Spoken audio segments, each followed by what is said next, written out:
हम लोग देख लिए थे ओजोन लेयर का क्षरण, ओजोन का निर्माण। अभी हम देखेंगे ओजोन दिवस 16 सितंबर को मनाया जाता है, ये भी आपको बता दिया गया था। ओजोन दिवस 16 सितंबर को मनाया जाता है प्रत्येक वर्ष, विश्व ओजोन दिवस। इसका थीम 2025 में क्या रहा ये भी जान लेते हैं। इसका थीम था विज्ञान से वैश्विक कार्यवाही तक। विज्ञान से वैश्विक कार्यवाही तक इंग्लिश में कहेंगे तो from science to global action, from science to global action. अगर देखेंगे तो O3 का निर्माण कैसे होता है, इसको शॉर्ट में यहाँ पे समझ लेंगे। O3 का निर्माण, O3 का निर्माण तो क्या करना है कि O2 आप देखेंगे, O2 जो है ऑक्सीजन, ऑक्सीजन सबको पता ही है। तो O2 पर क्या गिरता है, यूवी किरणें। क्या पड़ती हैं, यूवी किरणें पड़ती हैं। यूवी किरणें पड़ती हैं और इस O2 को क्या करती है, दो भागों में तोड़ देती है, O प्लस O के रूप में तोड़ देती है। ठीक है, तो दो भागों में जब टूट जाएगा O2 तो फिर क्या करेगा, यही एक O, यही एक ऑक्सीजन का जो अणु है परमाणु वाला, ये क्या करेगा, अगर किसी O2 में जुड़ेगा यानी O प्लस O2 अगर होगा तो क्या बन जाएगा, O3। क्या बनेगा, O3। इस तरह से O3 का निर्माण होता है। किसका निर्माण होता है, O3 का निर्माण होता है। और फिर यही O3 क्या करता है, टूटता है, विघटन होता है। कैसे, मान लीजिए यहाँ O3 है और इस पर पड़ेगा कौन सा, यूवी किरणें, यूवी रेज है। यूवी रेज यदि पड़ेंगे तो क्या होगा, फिर ये जो है कि O2 या प्लस O में या O प्लस O में ये क्या होता है, विघटित हो जाता है, यानी टूट जाता है, विखंडित हो जाता है।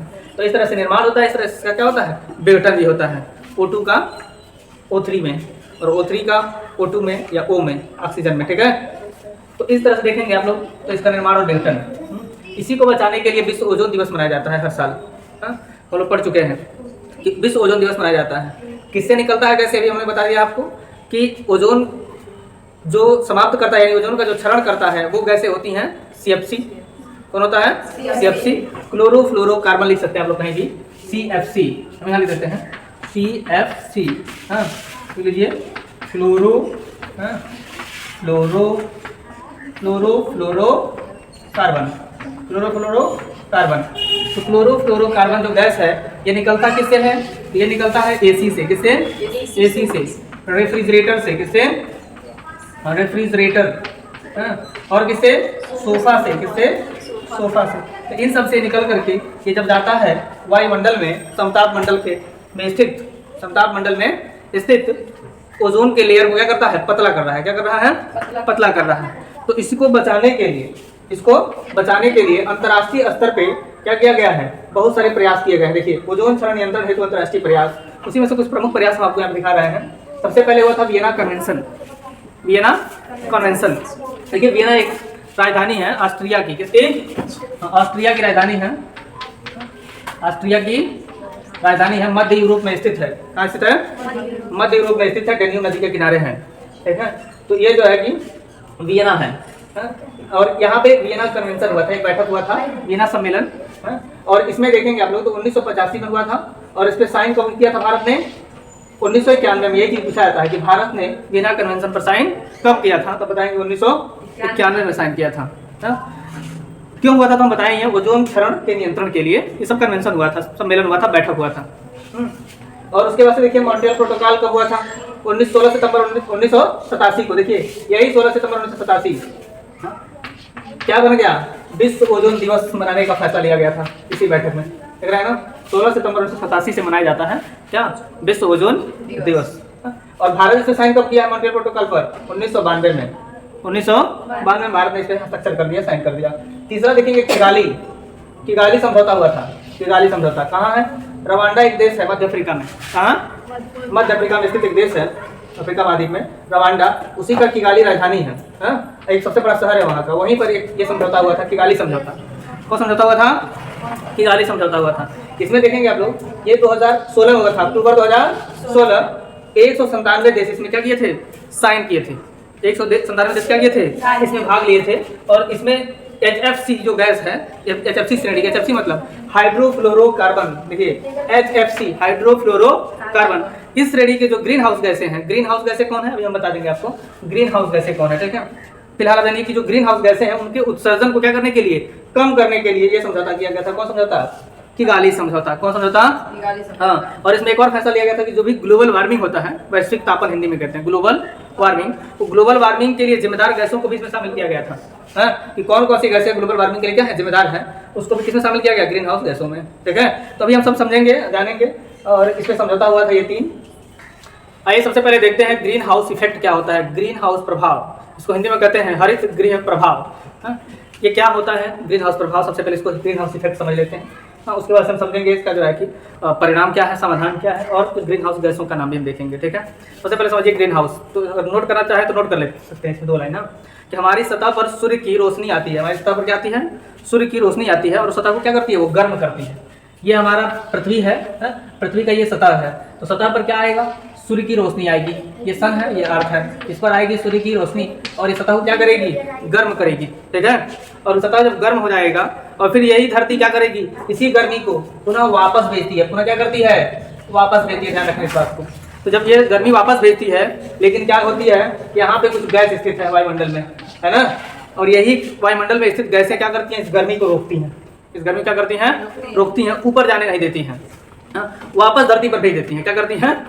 हाँ, ये देखो, ये यहाँ से सूर्य की किरणें आई, पृथ्वी की सतह को गर्म किया, और इसको क्या किया? ये धरती क्या करेगा? इसको रिफ्लेक्ट करेगा, फिर इस प्रकाश को, उष्मा को, गर्मी को वापस भेजेगा। लेकिन ये जो गैस का परत है, बीच में लेयर है, हाँ, तो ये वायुमंडल में उपस्थित गैसें क्या करती हैं? इसको रोक करके ऊपर नहीं जाने देती हैं, फिर धरती पर भेज देती हैं। क्या करती हैं? इसी प्रक्रिया को क्या कहते हैं हम लोग? ग्रीन हाउस इफेक्ट कहते हैं। ध्यान रखने इस बात को। इसी प्रक्रिया को क्या कहते हैं? ग्रीन हाउस इफेक्ट कहते हैं। यही जो है कि ग्रीन हाउस प्रभाव है। इससे क्या होता है? इससे धरती का तापमान जो है कि बना रहता है। औसत तापमान देखिए 15 डिग्री सेल्सियस रहता है। ध्यान रखना, धरती का औसत तापमान लिख लीजिएगा, एवरेज टेम्परेचर, औसत तापमान। औसत तापमान कितना रहता है? 15 डिग्री सेल्सियस। 15 डिग्री सेल्सियस जो है कि औसत तापमान इसका रहता है। नोट कर लेंगे। अगर ये गैसें ना हो तो धरती का तापमान कितना हो जाएगा? अगर मान लीजिए बीच में गैस ना हो, है, तो रिफ्लेक्ट होकर चला जाएगा धरती का टेम्परेचर ऊपर, तो इसका धरती का तापमान लगभग 18 डिग्री आ जाएगा सेल्सियस। और 18 डिग्री सेल्सियस हो जाने का मतलब क्या है? यहाँ जीवन संभव नहीं है, तो जीवन असंभव हो जाएगा। 18 डिग्री सेल्सियस पे क्या हो जाएगा? जीवन असंभव हो जाएगा। इस बात को ध्यान रखना। ओके, अभी हम आते हैं कि वो ग्रीन हाउस गैसें हैं कौन कौन सी। ठीक है, तो देखेंगे ग्रीन हाउस गैसें जो है, वो प्रमुख ग्रीन हाउस गैसें कौन कौन है? Carbon dioxide, CO2। कौन है? CO2 है सबसे पहला। ये सबसे ज्यादा असरदार होता है। सबसे ज्यादा क्या होता है? असरदार होता है। सबसे ज्यादा असरदार लिख लीजिए, CO2।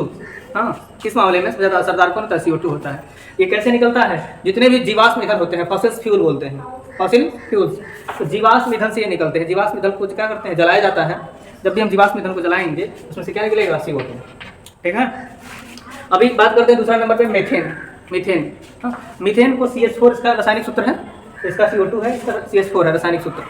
ठीक है, तो मीथेन कैसे निकलता है? तो देखिए, गाय भैंस जहाँ पे रहती है, जानवर वगैरह, हाँ, तो उनके जो है कि गाय भैंस के रहने वाले स्थान से क्या निकलता है? मीथेन गैस निकलता है। और धान की खेती से भी निकलता है, और कूड़े से भी निकलता है। ध्यान रखना, ये पूछा जाता है कि मीथेन गैस का प्रमुख स्रोत बताइए। तो धान की खेती से निकलता है, धान की खेती से, हाँ, और गाय भैंस जहाँ रहते हैं चौपाया, वहाँ से निकलता है जो है कि कौन? Gas, methane gas. ठीक है, तो कार्बन डाइऑक्साइड हो गया, मीथेन गैस हो गया, फिर है नाइट्रस ऑक्साइड। कौन गैस है?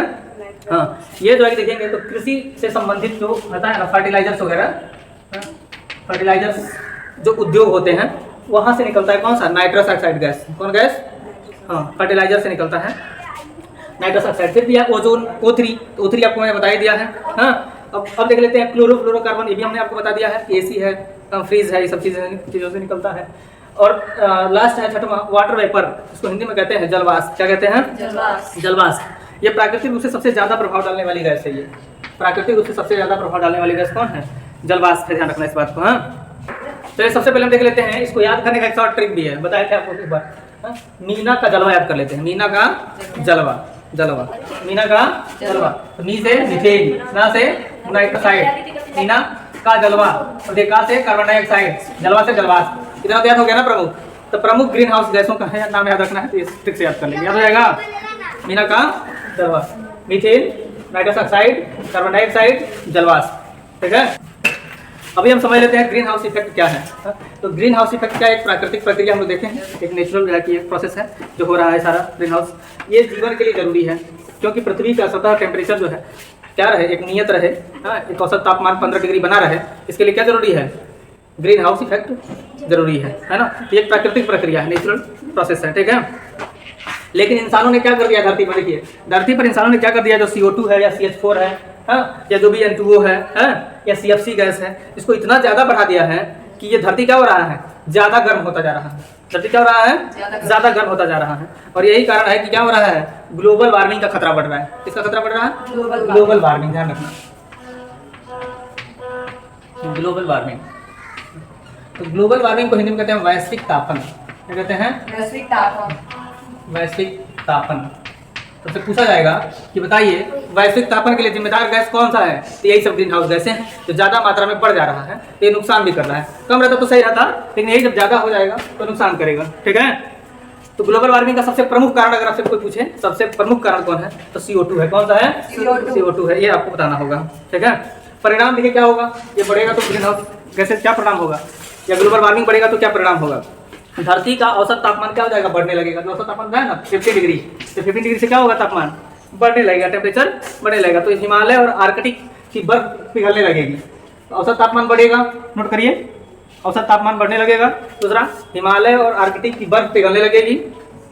तीसरा, समुद्र का स्तर बढ़ने लगेगा। समुद्र का स्तर क्या होगा, बढ़ने लगेगा। और मौसम क्या हो जाएंगे, और मौसम असामान्य हो जाएगा। मौसम कैसा होगा, जैसे खूब ज़्यादा वर्षा ही होगा, नहीं तो खूब अनियमित वर्षा होगा, जैसे अभी हो रहा है। वर्षा के समय वर्षा हो ही नहीं रहा है, समझ रहे हैं, या बाढ़ या सूखा पड़ सकता है। तो ये ग्लोबल वार्मिंग का इफेक्ट है, ठीक है ना। और स्वास्थ्य समस्याएं तो रहेंगी ही रहेंगी जीवन काल में। हाँ, अब इसके समाधान के लिए हम क्या कर सकते हैं, अगर कोई प्रॉब्लम है तो उसका समस्या का समाधान भी होता है ना। आइए देखते हैं समस्या का समाधान क्या है। सबसे पहला समाधान है कि रिन्यूएबल एनर्जी का उपयोग किया जाए। रिन्यूएबल एनर्जी का मतलब क्या है, जैसे सौर ऊर्जा है, पवन ऊर्जा है, इससे जो ऊर्जा हमें प्राप्त होती है उस ऊर्जा का प्रयोग करें। कौन सा, सोलर एनर्जी, सौर ऊर्जा, हाँ, पवन ऊर्जा, इस सब का प्रयोग किया जाए, पवन शक्ति का प्रयोग किया जाए, इससे एनर्जी उत्पादन किया जाए, ठीक है।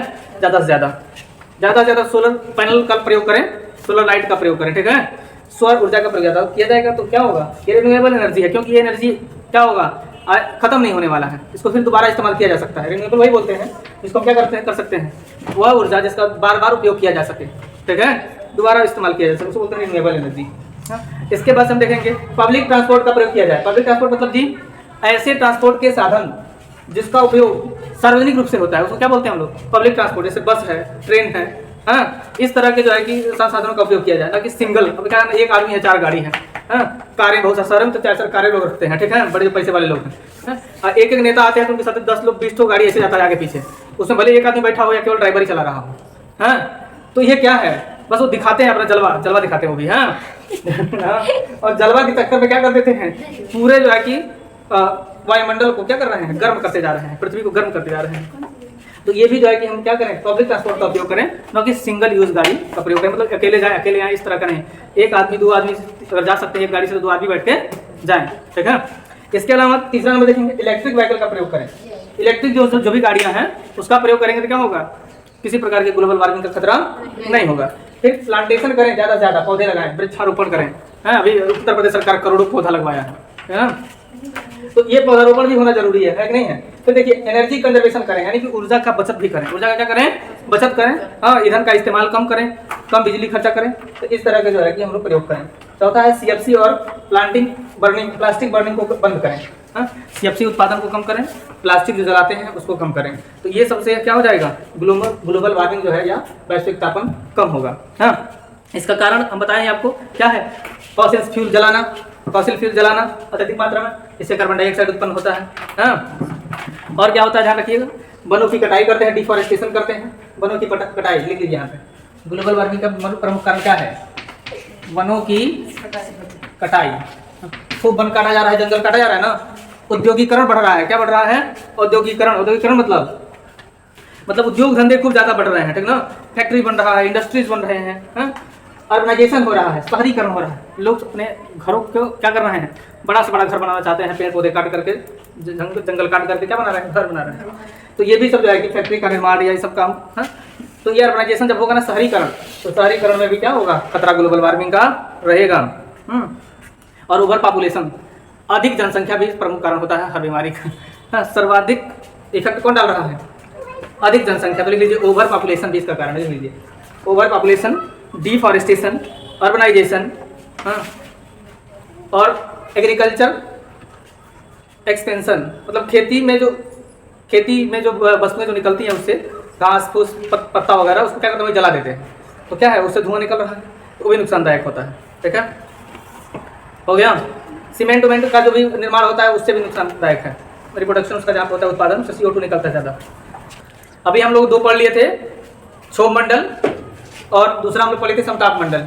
तीसरा हम देख लेंगे जो है कि है मेसोस्फीयर, जिसको हम लोग कहते हैं मध्य मंडल। ये 50 से 85 किलोमीटर तक होता है। यहाँ तापमान बहुत कम होता है। यहाँ पे उल्कापिंड जो है कि आते हैं, जब गिरते हैं तो वहाँ पे जल करके नष्ट हो जाते हैं, समाप्त हो जाते हैं। तो उल्कापिंड मीटर जो है कि वहाँ पे नष्ट हो जाते हैं। चौथा है थर्मोस्फीयर। थर्मोस्फीयर में आयनोस्फीयर होता है, इसको तापमंडल बोलते हैं, आयन मंडल भी इसको बोलते हैं। आयनोस्फीयर यहाँ पाया जाता है। इसमें रेडियो सिग्नल को क्या किया जाता है, छोड़ा जाता है। यानी कि रेडियो सिग्नल क्या करता है, बाउंस बैक कर करके कम्युनिकेशन में मदद करता है। यानी कि जितने भी हम बातचीत करते हैं, रेडियो संचार जितने भी होते हैं, दूर संचार, टीवी चल रहा है, रेडियो चल रहा है, या मोबाइल फोन चल रहा है, तो वो सब किसे चल रहा है, इसी जो है कि आयनोस्फीयर में इसको क्या किया जाता है, छोड़ा जाता है सिग्नल को। और यहाँ पर देखिए एक और मेन विशेष बात आप याद रखेंगे, अरोरा। अरोरा यानी नॉर्दर्न लाइट इसको बोलते हैं। क्या बोलते हैं, नॉर्दर्न लाइट, मतलब उत्तरी प्रकाश है ये दिखाई देता है, अरोरा। अरोरा होता क्या है, एक रंग बिरंगी रोशनी की लहरें होती हैं। अरोरा क्या है, रंग बिरंगी रोशनी की लहरें हैं। और देख लेंगे 5वां जो लास्ट है एक्सोस्फीयर। ये 600 किलोमीटर से ऊपर तक होती है। यहाँ से अंतरिक्ष शुरू हो जाता है, स्पेस की शुरुआत यहीं से हो जाती है, इसके ऊपर से। और उपग्रह देखेंगे यहाँ पे, सैटेलाइट जो है किसी परत में घूमते रहते हैं, उपग्रह किसी में छोड़ा जाता है सैटेलाइट को। तो यह वीडियो कैसा लगा आप लोग बताएंगे। धन्यवाद, जय।